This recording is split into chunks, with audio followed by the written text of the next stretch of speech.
All right, everyone. I need you to make a lot of noise. I need you to make so much noise that they wonder in that restaurant what's going on in here and how come they're not in here, okay? Can you do that? Yes. Let's go. Friday the 13th. Okay, no. You can do a little better than that. Ready? Friday the 13th, 2009.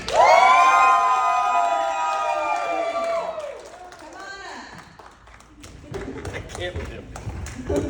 Just bringing this out because this Q&A is gonna be sick. What's going on, everybody? Hi. Thank you so much for coming out. Welcome back to Days of the Dead. Yes, sir. So, no, I'm sorry, I cut you off. Hi. Already ruined it. Welcome back. Good to be here. It's been a while since I've seen you guys, huh? November. Chicago, right? Yeah. Craziness. Yeah, there's a lot bigger group now, so a little more intimate now, huh? Derek and I are always intimate. Always. Jonathan's like the best. Like, real quick story before we get started. I tell the story about how the very first day that we met. We were doing, on Friday the 13th, we're in Austin, Texas, and the day before we were supposed to film for the first time, or I was, we had a big get together so that we can kind of get to know each other and eat. At one point, this guy comes over to me at the bar who has energy through the roof. Like, imagine how mellow it is right now. How mellow it is right now. I don't know. Dude, hey man, what's going on? I'm Jonathan. And I'm like, oh hey, Derek. He's like, dude, do you realize you're playing Jason? And I go, dude, how fucking cool is that, right? Dude. He didn't realize it. He didn't need to tell him. And he's like, dude, we're gonna be friends. I'm like, cool, nice to meet you. He's like, security. 15 years later, here we are, still friends, goofing around, even when we're not doing cons. Yeah, that was a crazy time, man. Do you guys know how long it was? What freaks me out is when people, like when we did that show and have taken pictures with children, and now they're like 6, 7, like, hey, I met you when I was 2. And you're like, I'm fucking old. all I hear is We blah, kidding, blah, I'm old. all I hear is blah, blah, blah, you're old. I don't know if he's made it here yet, but Gabe showed me a picture. Oh yeah, that he you took recreated the when picture. you were holding him. Oh, yeah. Right? Has he gotten to your table yet? Yeah, we recreated the table. Oh my God. Can I ask you a question about that? Please. What was with that mustache you had? He has this picture, this kid, this guy Gabriel, had a picture from like 10 years ago. He was like 12 years old, and it's Derek holding him up, like under his arms. And he brought that photo, and they recreated it today. So now it's him holding a 22-year-old kid up in the air. But in the picture from 10 years ago, Mr. Mears here had a McMustache. He looked like a French villain. Guys, he looks like one of those guys who's like, like tying a girl to the train tracks. Oh, dude, yeah. And twirling his mustache. Dude, absolutely. But that was when I didn't have the goatee to go with it. That had a pointy goatee. Even more like snidely whiplash. I love it. But the reason that happened was for all my life I've had alopecia and I've never been able to grow hair. Like I don't shave my head. But at one point I started to be able to grow facial hair only. And like a lot of my makeup artist friends, I would post pictures like Teen Wolf. Yeah. That's your biggest flash. You can grow a mustache. So true. But different like makeup effects are like, dude, who did your mustache? Like that looks real. And I'm like, it is real. Oh, so you're lying about alopecia? No, it took me 35 years to grow this. Do you know how hard it is as a in your like late adult life to ask friends, hey man, how do you shave? Like I never learned to shave. I never like is there a technique? And I feel like we're running away with this interview from you. But I'm sorry. How old were you when you had alopecia your whole life? Yeah. Well, not my whole life. It started to fall out when I was like 12 years old. And it was alopecia areata. So like little patches of hair would fall out. And that's one of the... Sounds like medulla oblongata. Alopecia areata. But that's one of the reasons tied into Friday the 13th. When I watched part 4, which is my favorite installment of Friday the 13th, when Corey Feldman was confronting Jason and shaved his head, and it was like, Jason! I remember watching it because my hair was in tufts at the time, and that's what my hair looked like. And I was like, oh, I'm like a little, like I look like a Jason. Oh, I'm like a different version of Jason. And then as an adult to be able to play Jason, He manifested it. And that right there, folks, is the power of manifestation. Well, gentlemen, I would love to know more about you personally and your acting journey. How did this all begin for both of you? I want to hear Jonathan's talk. It was the day after Thanksgiving, 1979. My mom was a little Italian lady from the south side of Chicago. So I studied theater in college. I went to the University of Illinois. I got my BFA in theater. Go Illini.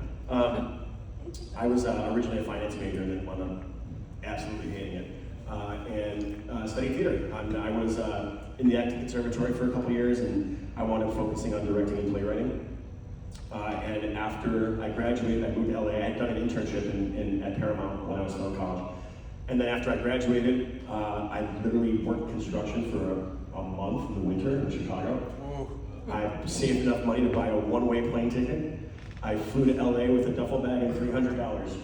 And I started, I was doing the whole bartending thing and waiting tables, and I remember there was one week I put the lead of a Fox pilot.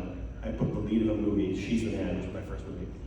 And I sold my first screenplay all in the same week, and I was like, afraid to walk outside. I was like, I'm gonna get by a fucking bus or something. I was like, this is too good to be true.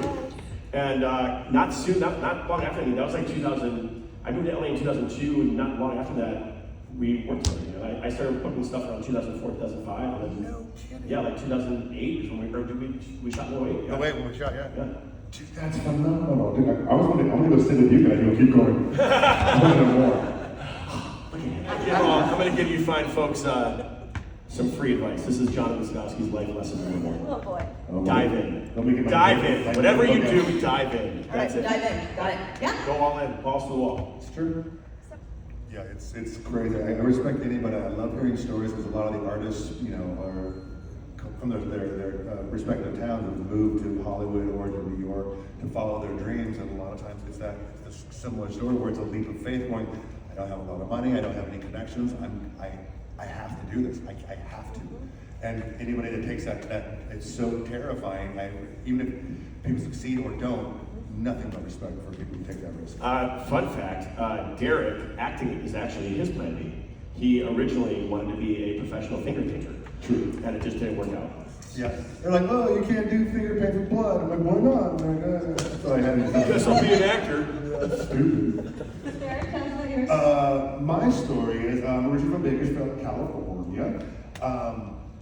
And I started going into, it started in high school where I started doing theater. And at one point we had a field trip to go see something called Comedy Sports, which was an improv comedy show. I'm like, what? Like, Is that how you got involved with that? Yeah. No way, dude. I thought I was like, what? This sounds stupid. Like, I don't want to. So I went to the show and I went, wait, there's no script. They're doing live comedy and making it up on the spot. It was like a giant magic trick to me. I was blown away. And so at the time, they had a class where they would teach you just to play theater games. That's all that it was. It wasn't like a tier system in like LA or New York, some of the shows where you keep going and then you could be on a team. But I took the classes just to learn the games. I had so much fun. And the owner was like, hey, we want to offer you a spot as a full-time company member. I go, I'm only 17. Everybody else is like in their third. Like, what's going on? And they're like, no, we think you're talented. I'm like, what? And I will vouch, in Los Angeles, I came to see a couple of your improv shows. He's one of the funniest people on the planet. Oh, you're like, I'm not kidding. It's like, you see him playing, like all these creature feat like roles and stunts and stuff like that. He's one of the funniest people on earth, like literally. It's not true, but thank you very much. You gotta give the fifth line. Of course I'm lying here.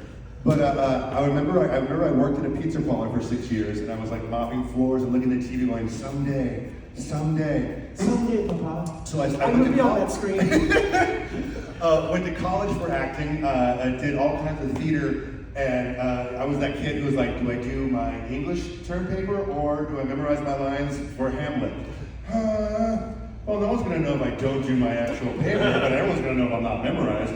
So I took the big leap and moved to Los Angeles, and my first big Hollywood audition was for the Universal Studios Wild Wild Wild West Stunt Show.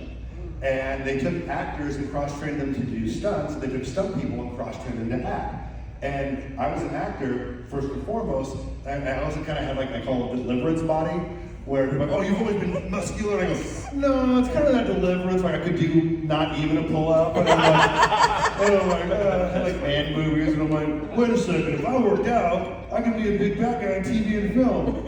And my background was martial arts, so I started taking every martial art class that I could, and I started making a name doing acting and stunts. But it got to the point where Hollywood doesn't think you can do two different skill sets. And so a lot of times, oh, you're a stuntman turned actor, or oh, you're a stuntman trying to act. Why are we paying you this when we can pay? So I've had to kind of stop doing the stunts, but I still do. I'm sorry. And it's just been every day just thankful, man. And the overall lesson for me was, I grew up thinking I was the different kid, with my hair coming out, I'm like, oh, everyone stares at me, I'm like, okay. But what I didn't realize, once I moved to LA, what I thought was my biggest weakness turned out to be my biggest strength. Once I sat in, like, dude, this is how I am. I can't control it. And we're all insecure about, we think we're too tall or too short or too wide or some other aesthetically that we're not happy. We're all insecure like that. But once you own that and step on that gas pedal, it all works out how it's supposed to. And I'm very thankful to this day. And Summer and I actually originally met because she was, she's from Bakersfield as well, and she was like— They used to cook meth together. You know what? If you know anything about Bakersfield, that could be fact. That could be a fact. But yeah. It's a very big meth town. Yeah. I'm not even kidding.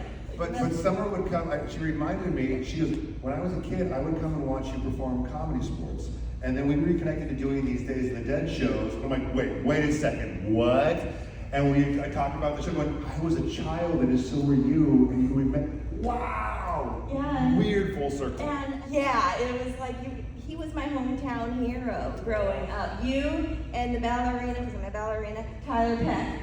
New York City Ballet from Bakersfield, right? I didn't know that. I didn't know that either for a long time, but yeah, you two are like my hometown heroes. Oh, that's so nice, thank you. Yeah.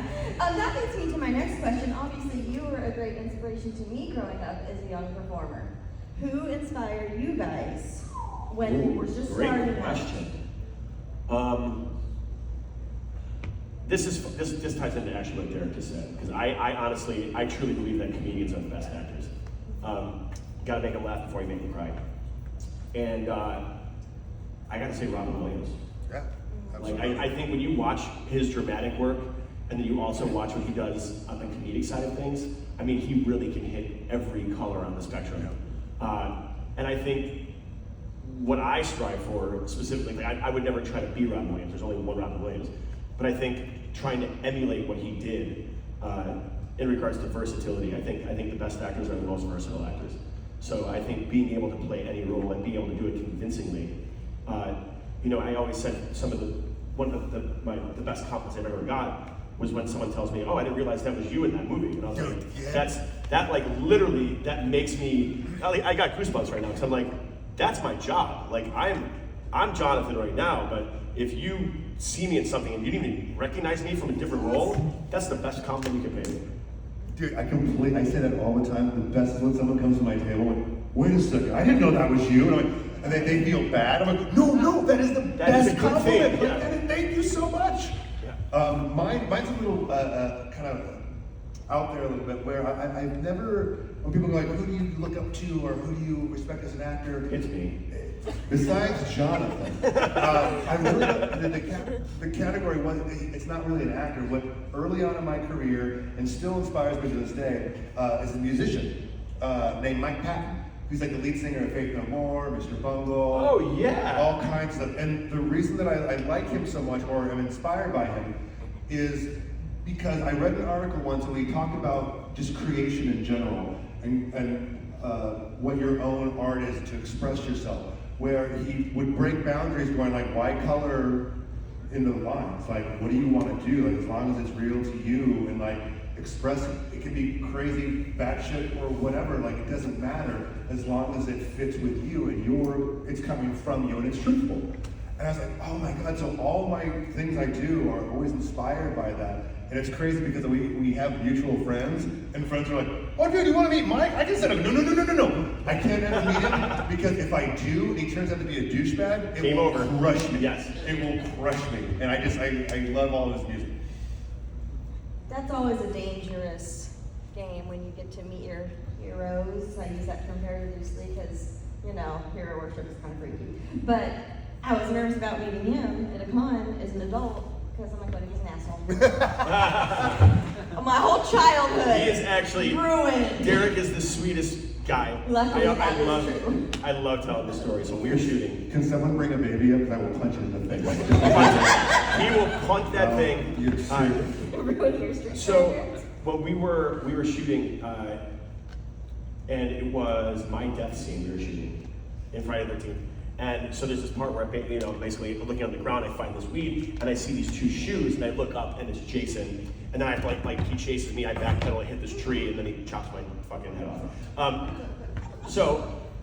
When I did this, I didn't have any back padding on. I just realized there's some kids here, and I'm swearing like a sailor. So I fall into this tree, and I slide down, and I scrape my entire back, because it was like the bark of the tree. And I literally slide down this tree, and I'm like, oh, and Derek is there, and he has his mask on and everything. He pulls his mask off, he's dressed as Jason, he's like, oh my God, are you okay? Oh my God, I was like, he's like, can we get a medic? Can we get him some back pads? Oh. And it's literally, I was like, you're the sweetest Jason Voorhees. Yeah, I don't know, whatever. Well, were you already a stunt and doing stunts when you got that wrong? Yeah. So you know about safety then, and... Oh, it's all my background. That's what they get. Put a backpack on him, suit him up this way. Yeah. It's respect, man. We all work together. No need to get hurt. A lot of the stuff on the show, it's a dramatic dance. And so you make sure that you're committed to it. It's choreographed. It's choreography of the ballet, essentially, right? Yeah, exactly. What's cool also, and everyone, there's no right or wrong way to approach a role, because we all approach it differently and have different techniques. But early on, when I did Friday, people kept asking me so did you stay with you stayed away from the cast and crew? And no, because I don't. A lot of times when that happens, they'll become afraid of you. And when you're doing this elaborate dance, they're already heightened already, and if they make an error, someone's going to get hurt. And I go, my mentality is, we're all professional actors, and we can be friends and hang out. And when it's time to do the scene, we're going to be professional and go to that emotional spot and make it real. There's no reason to hurt anybody, because if you can't do it, you don't belong there. Yeah, I've actually worked with people in the past, other actors, who have to stay in this mindset the entire time, that they're in this role. And I'm like, it's fucking acting. It's not real. And I get it. I'm just saying, me personally, flip it on. It's to me, it's like a light switch. Like you said, there's different, psychological and emotional techniques they teach you in theater school and stuff like that to kind of get you to a deeper level and kind of drop into that character. But yeah, that's what I love about it too. I mean, it's I get to be Jonathan and hang out with this guy and have lunch and stuff like that. And the minute they say roll camera and action, I am not Jonathan anymore. I am a different person. Murder. And he's gonna kill you. Yeah. I've never told the story. It's not a negative story, but it's about the very first time I got my SAG card in the very first movie I did. I was so new. My background was all theater. I didn't know hardly anything about TV and film. I did this movie. It's called Hurricane Festival, and it was a kind of a mice and men road trip type movie, crazy meets Midnight Cowboy. Nuts. But I kind of played the Lenny type character. Yeah, it was messed up. But I was super stoked because my friend Andros Jones was in it, and me being a huge horror fan going, oh my God, that's the karate guy from Nightmare on Elm Street. What? No way. Oh my God, this is a professional job. So we had a big meeting with cast and crew, and we're at this table talking about the things, and we're going to go on location. And at one point, Andros stands up and goes, hey guys, I just want to let you guys know, when we're on the road, because most of the scenes take place in this traveling bus that we're in, kind of a hippie type bus. He goes, no need to get me a hotel room because my character would sleep on the bus, and I'm just going to go ahead and sleep on the bus. And everyone's like, oh, okay, cool, that sounds great. And Derek, who is new to the entire industry, everything in Derek's world is improv and bits. Derek goes, and they continue, and I go, really quick. Oh, Derek, you have yeah, I just want to say something too. Hey, similar, when we're on the road, and we're supposed to be in the bus, at night, I'm gonna take a hotel room, if that's okay, and in the morning when we're on set, I'm gonna act like I slept on the bus. And they're like, ah! And Andros just looks at me like he's gonna murder me. I'm like, yeah! And he's like, oh no, this is inappropriate for what I just did. I had no idea. I thought he was gonna kill me. Yeah, So, but since they we're friends, everything is great, me fucking up. You can pretty much guarantee that whenever Derek and I are in a very serious situation, we're probably going to crack a little jokey joke. Yeah. Just in our personalities. True. This is our relationship, by the way, with Jonathan and I. With him early on going, we're gonna be friends. Randomly from time, I get calls like this. Sadowski, all right, look. Hey man, what's going on? I'm in Vegas. We're playing. This is a true story. Guess what number I just put money on? 13. I can't get mine. Okay, first off, I had been drinking. And it literally didn't, was it, like afterwards you're like, who is that? And you're like, it's Sadowski, he's having a lot of fun in Vegas. So fun. I love it. Just like side note on your Andra story. Yeah. You were a guest on his podcast. Yes. Radio 8 Ball years ago. Years ago, yeah. Fun episode. Check it out. The back episodes I think are still on Apple and Spotify. Could be wrong. It was a while ago. Yeah. But that was a fun episode. Yeah, he's so nice, man. Like, again, I apologize, man. I'm so sorry. I was so new. And people come over, like, oh, I'm so-and-so. I'm your DP. And I'm like, don't know what that means. Like, AD? What's an AD? Yeah. Assistant director? Oh, cool. You learn all this stuff out, you know? Yeah, ridiculous. Do we have any audience questions? Come on, don't be shy. I know you got them. I could go all night. My question is for the panel. Why are you guys having more fun than all of us? Me and Derek actually were going to come in here. We were like discussing this at our tables, and we are going to come in like this and talk to you guys like this and make it seem like, you know, is every time we are on set, it's always act. Hey, Bakersfield.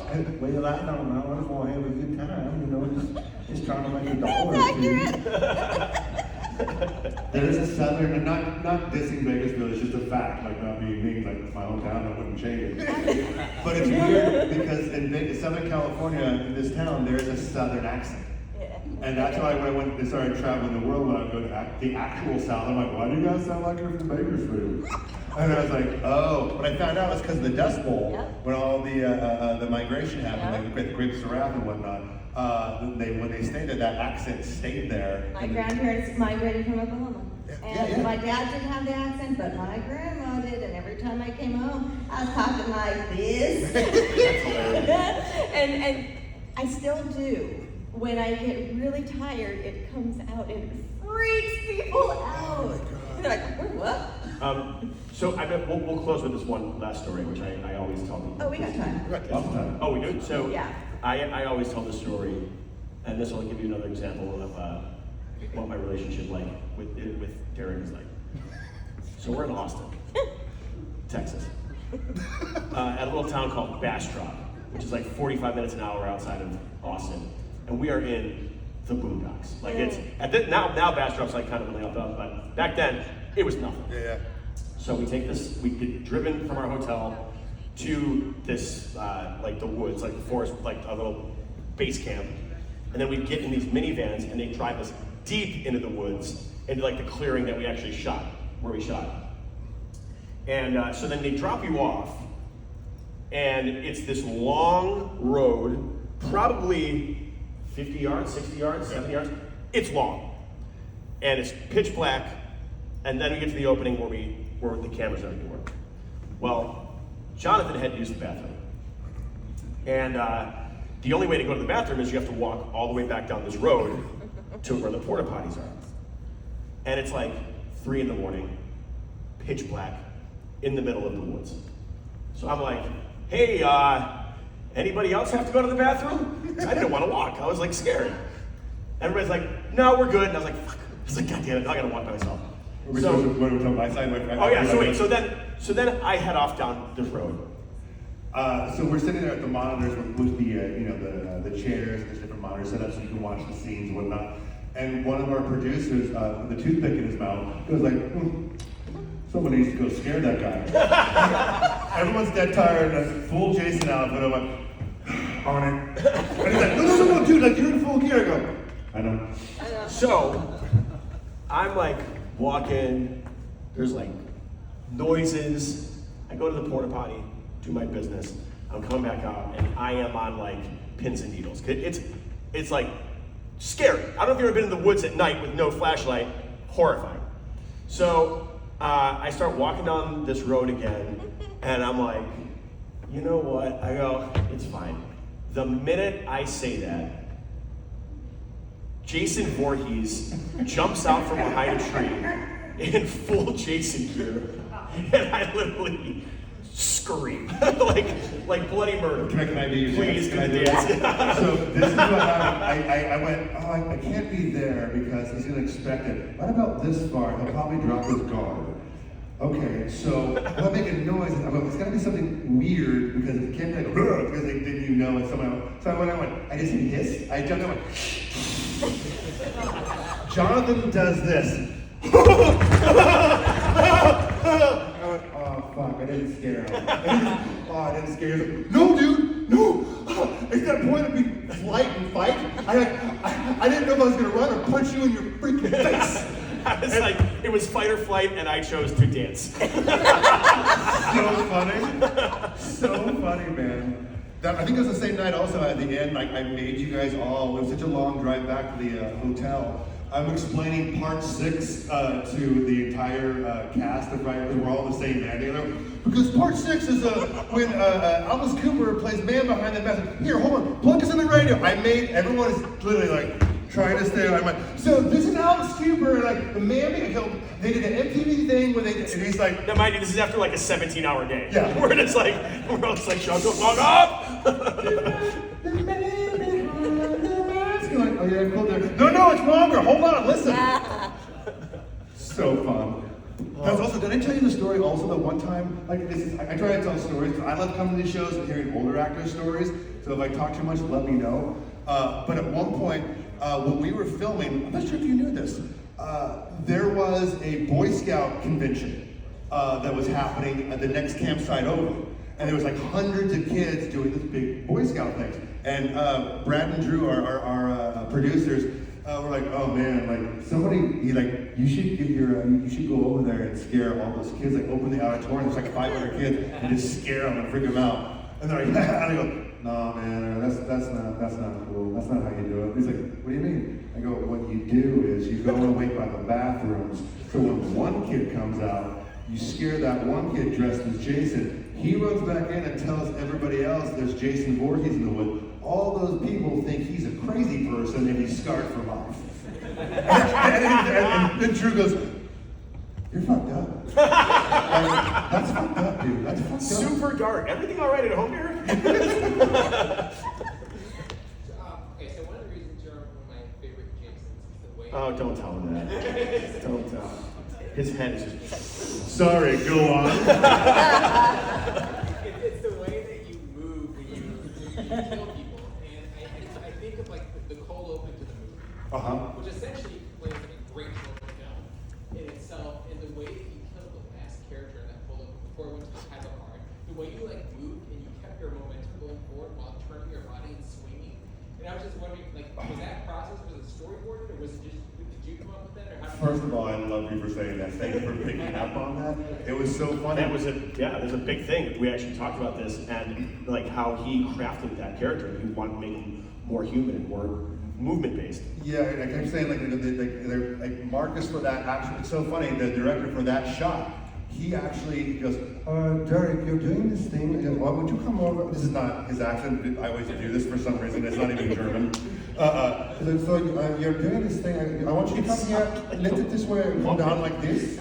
And then I go, yeah, but no. And I go, it has to be an emotional release. It has to be like a shake. And so everything has to.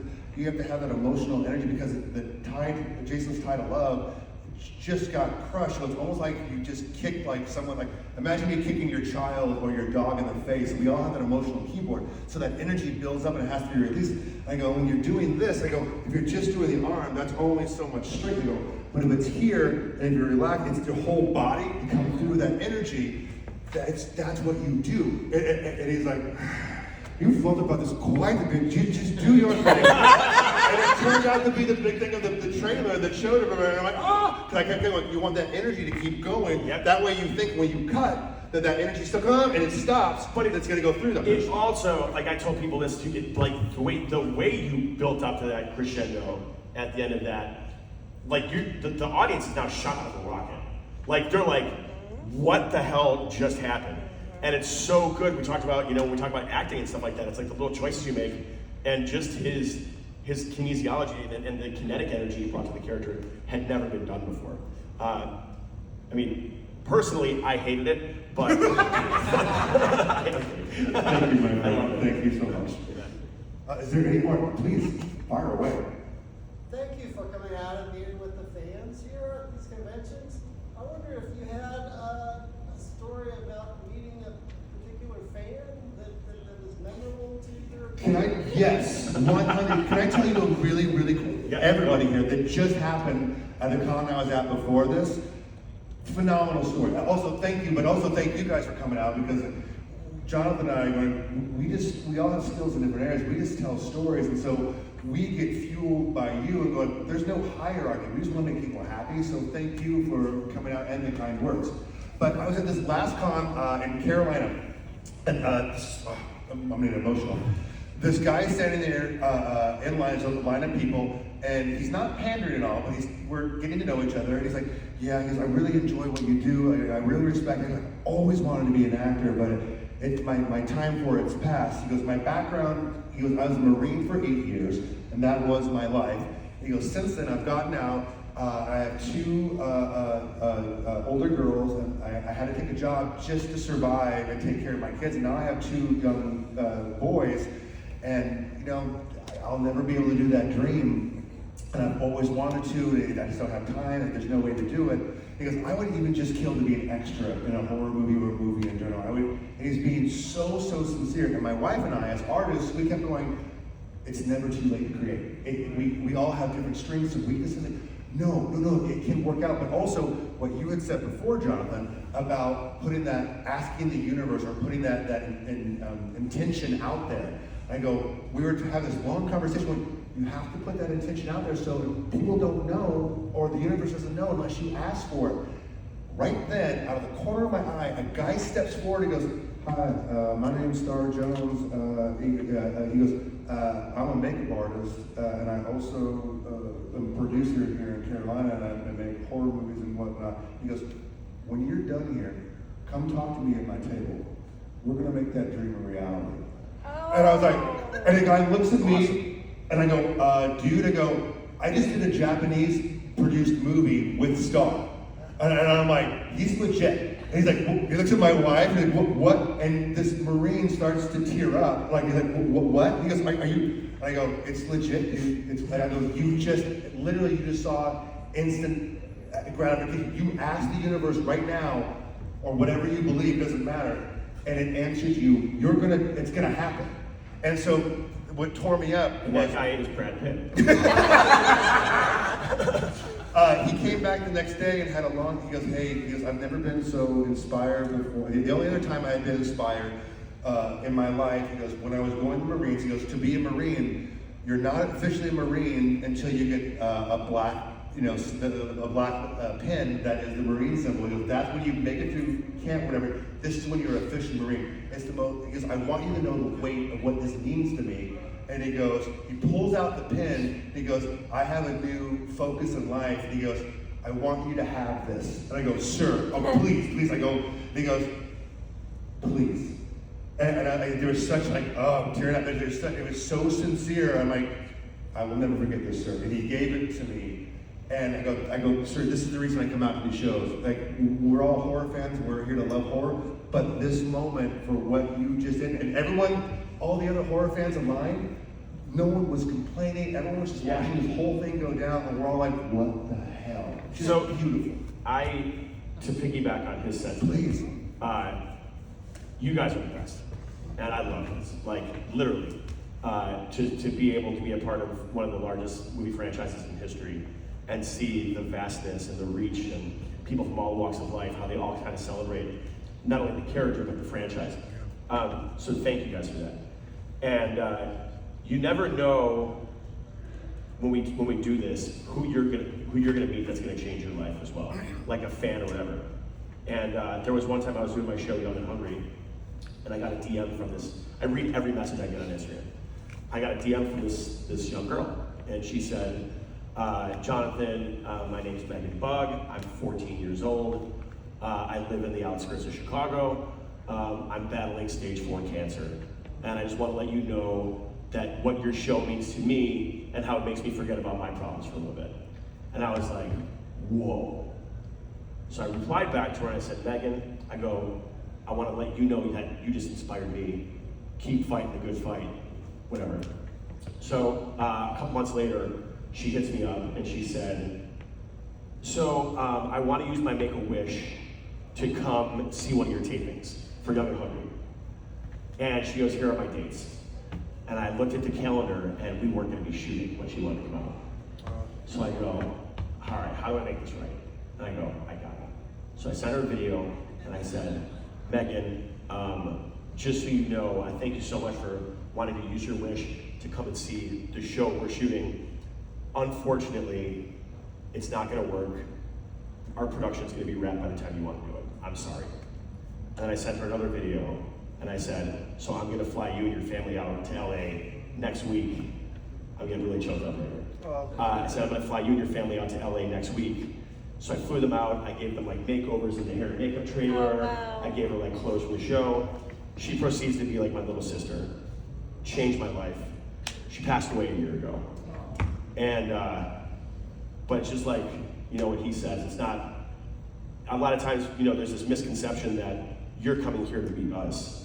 And that's not the way art works. It's a transaction. It's a two-way street. So as much as you're coming here to meet us, we're coming here to meet you guys as well. So thank you for that.